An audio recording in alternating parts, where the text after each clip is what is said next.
അടിമാലി മണ്ണിടിച്ചിൽ ദുരന്ത ബാധിതരുടെ അനിശ്ചിതകാല സമരം ഇന്ന് 30ാം ദിനത്തിലാണ്. അധികൃതരുടെ ഭാഗത്തുനിന്ന് നീതി കിട്ടാതെ വന്നതോടെ പട്ടിണി സമരത്തിലേക്ക് കടന്നിരിക്കുകയാണ് ദുരന്ത ബാധിതർ.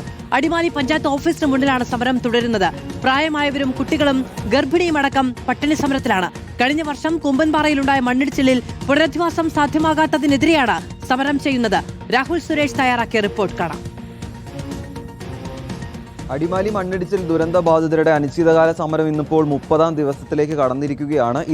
ഇതുവരെയും അധികൃതരുടെ ഭാഗത്തു നിന്നും ഒരു ഉറപ്പും ലഭിക്കാതെ വന്നതോടെ പട്ടിണി സമരത്തിലേക്ക് കടന്നിരിക്കുകയാണ് ദുരന്ത ബാധിതർ. പട്ടിണി സമരം ഇന്നിപ്പോൾ 2ാം ദിവസത്തിലേക്ക് കടന്നിരിക്കുന്നു. ഈ നിമിഷം വരെയും ആരുടെ ഭാഗത്തു നിന്നും ഒരു നീതിയുടെ വാക്ക് ലഭ്യമായിട്ടില്ല എന്നാണ് സമരം ചെയ്യുന്ന ആളുകൾ പറയുകയും ചെയ്യുന്നത്. മറ്റു നിർവാഹമില്ലാതെ വന്നതോടെയാണല്ലേ ഈ ഒരു സമരം? വേറൊരു നിർവാഹമില്ലാത്തതുകൊണ്ടാണ് ഈ സമരത്തിലേക്ക് ഞങ്ങൾ ഇറങ്ങാൻ കാരണം കഴിഞ്ഞ ഒരു 15 വർഷത്തിനുള്ളൊരു ഡെങ്കിരി ഇവിടുത്തെ MP അതുപോലെ ജില്ലാ പ്രസിഡൻറ്റും വൈസ് പ്രസിഡൻറ്റും വന്ന് ഇവിടെ ഞങ്ങളോട് പറഞ്ഞു 22ാം തീയതി നിങ്ങളുടെ കാര്യത്തിന് തീരുമാനം ഈ മന്ത്രിസഭ യോഗത്തിൽ എടുക്കും, ഉറപ്പായിട്ടും എടുക്കും, നിങ്ങളുടെ കാര്യത്തിൽ തീരുമാനമാവുമെന്ന് പറഞ്ഞതാണ്.